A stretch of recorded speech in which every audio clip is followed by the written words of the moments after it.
السلام علیکم. ماشاء اللہ کیا بات ہے. تو مرم والے کپڑے پائے تھے. میں کہ تسی تھوڑا میں سنیا تسی کہ میں کالی ریڈی. اچھی بات ہے, اچھی بات ہے. میں نے جان بوجھ کے نکالے پہنے. میں نے کہا ذرا ایک ڈفرنٹ بھی چلا جائے نا. کالے کپڑوں میں میری بہت ساری ویڈیوز ہیں. پھر ایک کو جو پتا کہ اچھا ہو گیا کہنا سی ملی بغل نال بنایا نے. السلام ویسے نہیں کہنا. نہیں کہ کہنا نہیں. کیا محرم میں کالا سوٹ پہننا جائز ہے؟ ثواب کا کام ہے جی آج کل تو پہننا. محرم ابھی شروع نہیں ہوا, اس لیے تاکہ ان کو بتائیں آپ جنہوں نے نبی الاسلام کے اوپر جھوٹ باندھا ہے. یہ کتنا بڑا جھوٹ باندھا ہے انہوں نے, کہ انہوں نے نبی الاسلام کی طرف ایسی باتیں منسوب کی ہیں کہ کالا لباس جہنمیوں کا لباس ہے. حالانکہ کالا لباس نبی الاسلام کا سب سے مرغوب, بلکہ کہنا چاہیے محبوب لباس ہے. آپ کا جھنڈا کالا تھا. ویسے تو آپ کو کہتے ہیں خراسان سے کالے جھنڈے آتے ہوئے دیکھو تو استقبال کرنا, اس میں خلیفۃ اللہ مہدی ہوں گے تو وہ بھی کالا سفید کروا لینا تھا نا. یہ حدیث نہیں مسند احمد کی بیان کرتے ہیں اور مشکات سے کرتے ہیں نا.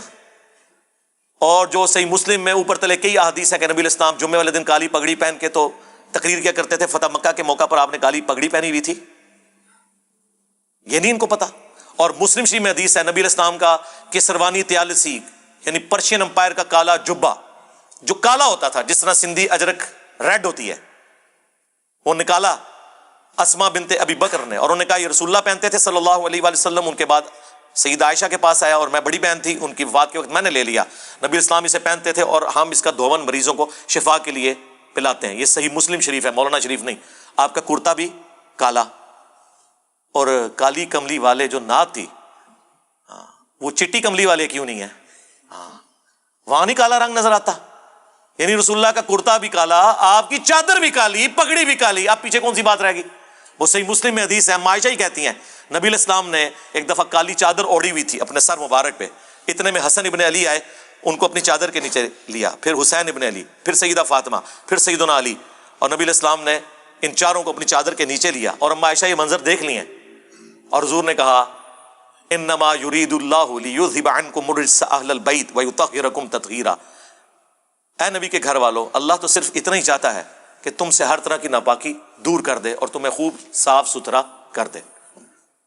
اسے حدیث قصہ کہا جاتا ہے, چادر والی حدیث جو مسلم شریف میں بھی ہے اور اہل تشیع کے ہاں بھی پائی جاتی ہے. تو کالا لباس ضرور پہنے. میں تو کہتا ہوں محرم میں پہنے, اور لوگ پہنتے ہیں. اب تو لوگ زبردستی, ہمارے پاس ایک بھائی ہے جو پہلے وہابی تھے یعنی اہل حدیث, وہ وہابی مولانا کی مسجد میں لاہور میں, وہ جو گلے پھاڑنے والے دو بھائی ہیں نا, ان کے پیچھے جمعہ پڑھتے تھے. تو وہ یہاں آئے, وہ کہتے ہیں میں تو اب جمعے میں پہلی صف میں محرم میں جو ہے نا کالے کپڑے پہن کے بیٹھتا ہوں. تو میرے بھائی جب یہ ہوگا تو ان کو تو تکلیف ہوگی, یہ تو ہوگا کہ یار کل تک یہ ہمارے غلام تھے, ہم کوئی غلام ہیں, ہاں اب یہ ہمیں ایبسولوٹلی ناٹ کہہ رہے ہیں, ٹھیک ہے, کل تک تو یہ غلام تھے, آج یہ کالے کپڑے پہن کے ایبسولوٹلی ناٹ کا انہوں نے بیج لگایا ہوا ہے. تو یہ کیسے ہو گیا؟ کس بندے نے ان کو زبان دے دی ہے؟ تو وہ بھائی کہہ رہے ہیں میں مسلسل محرم کے 10 دن یہ کالے کپڑے پہن کے, اور جتنے جمعے آئے ہیں میں مسلسل وہ پہلی صاحب میں جا کے نماز بھی پڑھتا ہوں ایسے کر کے کہ کوئی مجھے پوچھے تو صحیح کہ تنو کیا ہو گیا ہے. لیکن میں نے آپ کو بتایا کہ حسینی آج بھی دلیر ہیں, اس زمانے میں بھی دلیر تھے, اور بنو امیہ کے خدمت گزار اس زمانے میں بھی بزدل تھے, آج بھی بزدل ہیں. جرت نہیں ہے کہ پوچھ لیں, پوچھیں گے تو کیا ہوگا, وہ کہے گا نکال صحیح مسلم تیری کتاب ہے. تو آپ مسلم شریف سے وہ انکار کریں گے, ممبر سے نہ اتار لیے جائیں. نجی محفلوں میں جو مرضی بھونکیں, وہ میں نے بتایا نا کہ نجی محفلوں میں جو مرضی آپ کہیں, آئندی طور پہ تو پرائم منسٹر سربراہ ہے اس ملک کا. اگر آپ سامنے آ کے بولیں گے تو آپ کے خلاف پٹیشن جائے گی سپریم کورٹ میں, چاہے آپ کسی بھی بڑی سے بڑی پوسٹ کے اوپر ہیں کسی ادارے کی. جو کچھ کرنا ہے چھپ چھپا کے آپ نے کرنا ہے. اس طرح یہ مولوی بھی چھپ چھپا کے بخاری مسلم کے خلاف سازش کر سکتے ہیں. سامنے آگے کریں گے تو لوگ کہیں گے اوے منکرین حدیث, اوے پرویزیو, اوے رسول اللہ کے گستاخو, حدیثوں کا انکار کرتے ہو, لو ساڑھے ممبرا تو. سمجھ آئی آپ کو؟ اس لیے ان کی جوڈیشری کی سٹیٹمنٹ کوئی اور ہوتی ہے, پبلک سٹیٹمنٹ کوئی اور ہوتی ہے, اور خواص کے اندر سٹیٹمنٹ کچھ اور ہوتی ہے. یہ جو مختلف فرقوں کے علماء ہیں, یہ اپنے اپنے طالب علموں کو مرزا علی کے لیکچر سننے کو منع کیوں کرتے ہیں؟ کہتے ہیں گمراہ ہو جاؤ گے. اس سے بڑی اور ہماری کیا جیت ہے مجھے بتائیں؟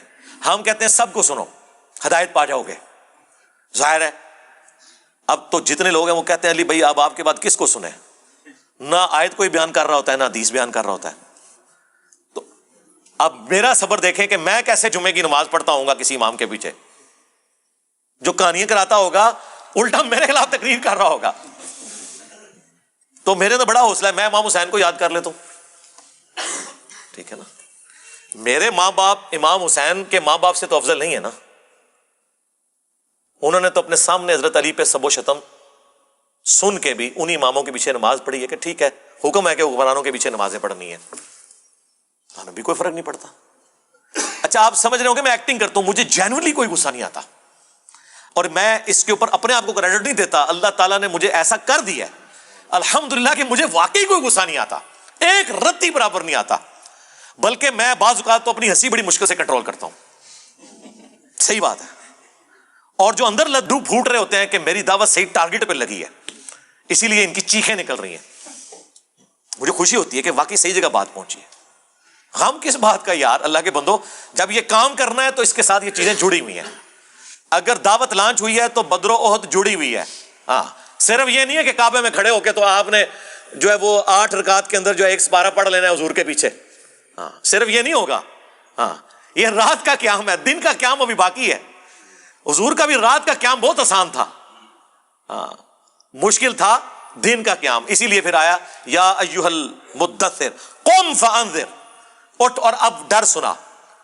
پہلے تو آپ رات کا قیام کرتے تھے, سارے انجوائے کر رہے تھے, قرآن سنتے تھے, روتے تھے, جس طرح آج کل بھی آپ دیکھتے ہیں لوگ رونا دھونا تو بڑا آسانی سے کر لیتے ہیں.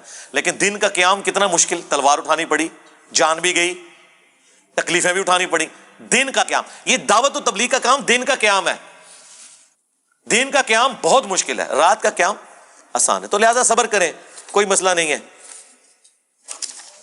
تو وہ کہتے ہیں کہ جی باقی تو منع کرتے ہیں. ہم اس لیے منع نہیں کرتے میرے بھائی کہ ہمیں پتہ ہے کہ جس کو بھی سنے گا نا اسے اور پتہ چل جائے گا کہ واقعی یار یہ تو کہانیاں کراتے ہیں.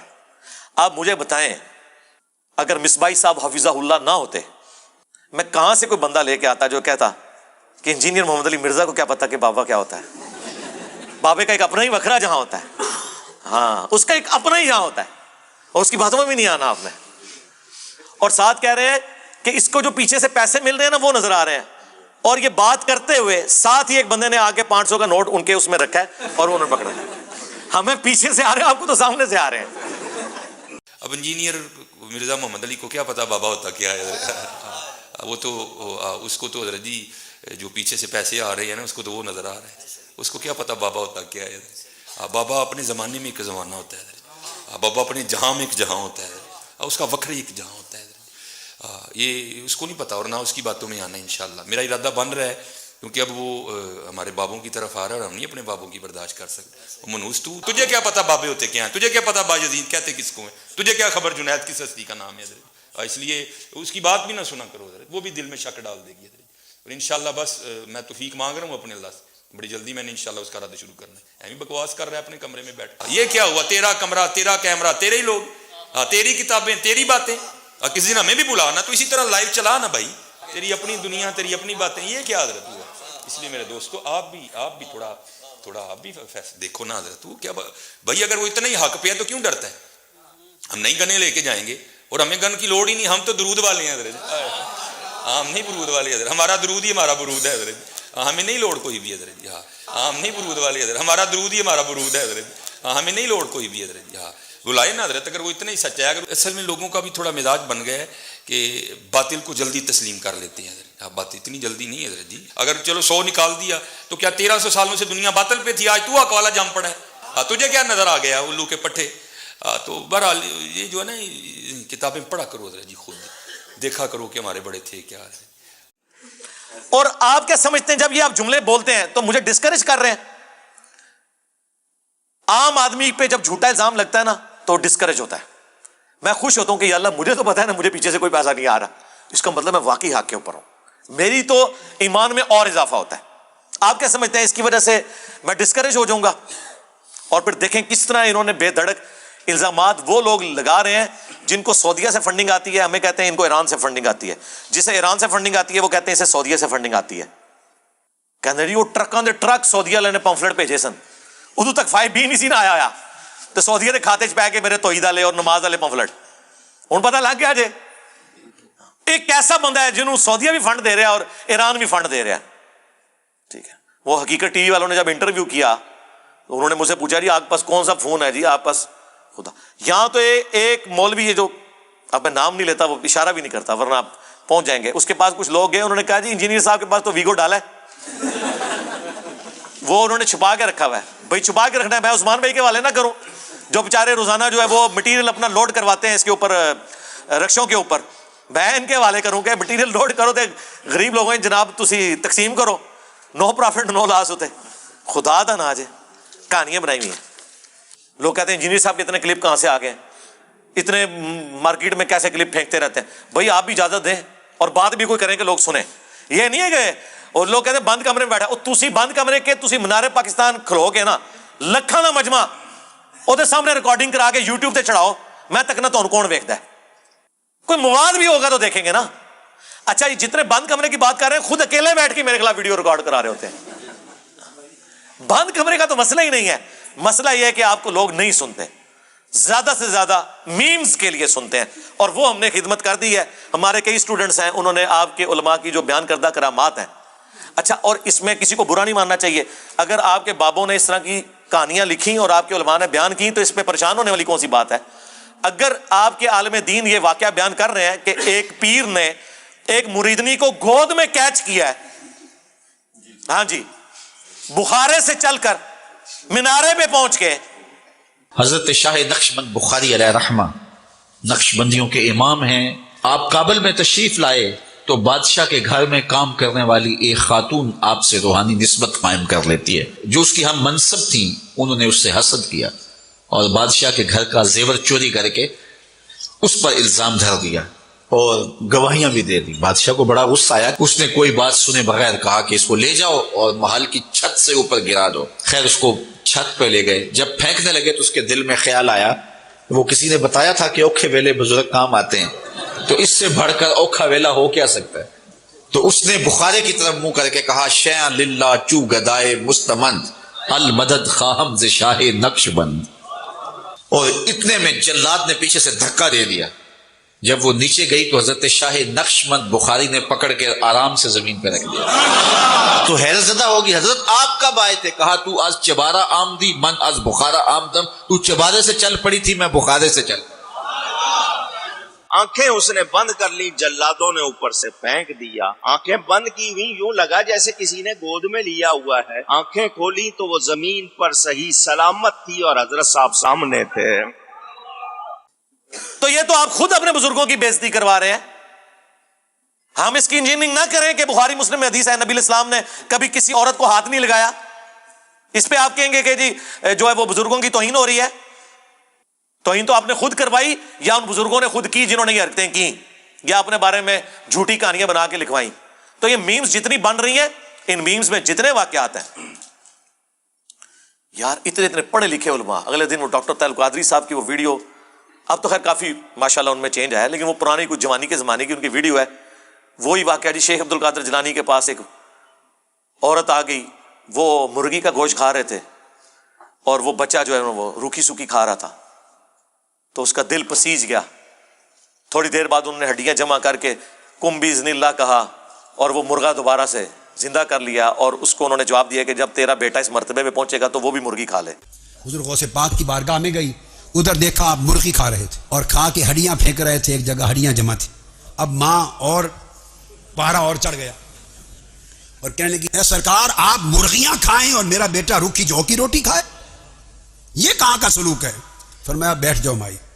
جب کھانے سے فارغ ہوئے تو ہڈیاں جمع تھیں. آپ نے ہڈیوں سے کہا کہ ہڈیوں دوبارہ مرغا بن کے کھڑی ہو جاؤ. دیکھتے دیکھتے مرغی زندہ ہو کر کھڑی ہو گئی. آپ نے فرمایا تیرا بیٹا جب اس مقام پہ پہنچ جائے گا تو پھر جو چاہے کھاتا پی رہے. ہمارا ایک معصومانہ سوال ہے, کیا صحابہ کرام اس مرتبے پہ پہنچے ہوئے تھے کہ جب کبھی وہ کھانا کھاتے تھے تو ہاتھ رکھتے تھے تو وہ دوبارہ سے مرغے بن جاتے تھے, اور وہ روکھی سوکھی اس لیے کھاتے رہے کہ وہ مرغے زندہ نہیں کر سکتے تھے؟ تیسری بات, یہ کون سا قرآن حدیث میں لکھا ہوا ہے کہ جب تک آپ مرغی کو کھانے کے بعد ہڈیوں سے دوبارہ زندہ نہ کر سکیں تو مرغی کھانا حرام ہے؟ بخاری مسلم میں لکھا ہے نبی الاسلام نے مرغ کا گوشت کھایا. جب آپ رسول اللہ کے نام پر عزتیں اویل کر کے دین کی یہ حالت بگاڑیں گے تو ہم آپ کا مذاق نہ بنائیں. پھر ہم آپ سے ڈیمانڈ نہ کریں کہ لے آؤ نا, تسی تے کہندے دنیا ہر ٹائم غوث کتب ابدال نے, لے آؤ غوث کتنے جے, ککڑ زندہ کرے جی, مردہ زندہ کر لیتے ہیں, چھوڑ دو سرکار. سٹامپ پیپر پہ آپ کے بزرگ سے لکھوائیں گے کہ ہمارا قتل معاف ہے, انہیں شہادت کے درجے پہ پہنچائیں گے, وہ اپنے آپ کو زندہ کر کے بتا دیں, کہانی ختم. تخت بلقیس آ گیا سی, ٹھیک ہے سرکار, وائٹ ہاؤس لے آؤ, مارگلا ہلز پہ لا کے رکھ دو, ہاں مان لیں گے. اے کوڑا تے میدان, ٹرو بھی نہ, کر کے بھی نہ دکھاؤ, پھر کہنے ہو منو, تو پھر آپ بھی مانو کہ میرے اسٹوڈنٹ کہیں گے کہ جی علی بھائی نے جو ہے نا وہ مدرسہ دیوبند ایک دن کے لیے غائب کر دیا تھا, جس طرح ڈیوڈ کاپر فیلڈ نے اسٹیچو آف لبرٹی غائب کیا. دوسرے دن انجینئر صاحب نے منظور الاسلام بریلی کا مدرسہ ایک دن کے لیے غائب کر دیا. تو لوگ مجھ سے یہ بریلوی دیوبندی کہیں گے نا کہ دکھاؤ ویڈیو کدھر ہے, ہمارے سامنے کرو, کہیں گے نا. پھر ہم کہیں گے جی آپ بزرگوں کو نہیں مانتے, آپ کرامات نہیں مانتے, آپ بھی تو یہی کہیں گے نا. تو ہمارا یہ کہنا کوئی توہین ہے کہ کر کے دکھاؤ, مان لیں گے. کرو بھی نہ اور منوانے کی کوشش کرو, پھر تو ہم کہیں گے یار یہ زیادتی تو نہ کرو. تو ہمارا مقدمہ بھی سمجھیں, میں جتنی باتیں کر رہا ہوتا ہوں ریبٹل میں کرتا ہوں, اور یہ لوگ ان باتوں کے اوپر کہتے ہیں کہ دیکھیں یہ توہین کر رہا ہے. توہین نہیں ہوتی ہے, آپ نے جو بکواسیات ارشاد فرمائی ہوتی ہے نا بونگیاں شریف, ان کے جواب میں بات کر رہا ہوتا ہوں. تو ریبٹل میں جب بات کی جاتی ہے اس کو اس کے کھاتے میں ڈالا جاتا ہے جس نے کام ڈالا ہے. ڈاکٹر ذاکر نائک اگر یزید کو رضی اللہ عنہ نہ کہتا, قسطنطینیہ کی بشارت نہ فٹ کرتا, تو میں نے کبھی 2011 کو وہ جواب دینا تھا حسینیت اور یزیدیت کا تحقیقی جائزہ 10 دسمبر 2011 کو, مسئلہ 61 نہیں. آپ جوتیاں مارے ہمارے سروں کے اوپر, ہمیں جواب بھی نہ دینے دیں. اگر الیاس قادری صاحب یہ نعرہ نہ لگواتے بے خطا بے گناہ معاویہ معاویہ, تو ہم نے کبھی جواب دینا تھا کہ آپ عمار ابن یاسر کو تو یہ نہ کہیں کہ بے گناہ بے خطا, جس کو رسول اللہ بھی کہہ رہے ہیں کہ اسے باغی جماعت قتل کرے گی, صحیح بخاری 2812 اور 447, یہ انہیں اللہ اور جنت کی طرف بلائے گا, وہ جماعت جہنم کی طرف بلا رہی ہوگی, باغی جماعت, جس کو نبی علیہ السلام خود کہہ رہے ہوں کہ یہ بے گناہ شہید کر دیا جائے گا باغیوں کے ہاتھوں, جنت کی طرف بلاتے ہوئے. اسے تو آپ بے گناہ بے خطا نہ کہیں, اور جو مارنے والے ہیں مروانے والے ہیں ان کے ناموں کے آپ نعرے لگائیں, تو ہم جواب نہیں دیں گے. میری ایک ویڈیو جناب اٹھائی ہوئی, وہ انجینئر صاحب جو کہہ رہے ہیں کہ امام کعبہ سے بھی قرات کی غلطیاں ہوتی ہیں, اور یہ دیکھو اس سے بھی قرات کی غلطی ہوئی ہے. وہ میری جو چند ایک غلطیاں نکال کے انہوں نے, ظاہر ہے پڑھنے میں ہو جاتی ہیں, کس سے نہیں ہوتی ہیں, یہ چھوڑ دیں. ابو داؤد میں حدیث ہے نبی علیہ السلام قرآن پڑھتے ہوئے بھول گئے تھے, بعد میں صحابی نے کہا یا رسول اللہ آپ نے اسکپ کر دیا, آپ فرمایا تم نے مجھے لقمہ قرآن نماز کے دوران دینا تھا, میں اور آپ تو شاہی کوئی نہیں ہے. انسانی تقاضے انسان کے ساتھ لگے ہوئے ہیں, خصوصاً درس دیتے ہوئے تو آپ کی زیادہ توجہ اس کی تفہیم اور تفسیر کی طرف ہوتی ہے. تو اس کی جواب میں بات کی تھی کہ میں بھی قرآن کی ایک سورت کی قرات کرتا ہوں آپ کی مرضی کی, اور آپ کے جتنے علماء ہیں جو بڑے بڑے مفتی اعظم ہیں یہ بھی قرات کریں, ہم کسی غیر قاری سے فیصلہ کروائیں گے کہ کون اچھی قرات کر سکتا ہے. تو انہوں نے میرے جملے اٹھا کر, دیکھو انجینئر جو ہے نا وہ چیلنج کرتا ہے, خود قرآن پڑھنا نہیں آتا, تم نے میری غلطی کو رنگ دینے کی کوشش کی, اس کے ریبٹل میں نے یہ بات کی تھی. میری جتنی باتیں اللہ کے فضل سے ریبٹل میں ہیں, ذہن میں رکھیے گا, میں نے کبھی ایبسولوٹلی کوئی بات نہیں کی ہے. جب آپ لوگ کام ڈالتے ہیں تو اس کے جواب میں کہتا ہوں, اپنا کام بھول جاتے ہیں آپ.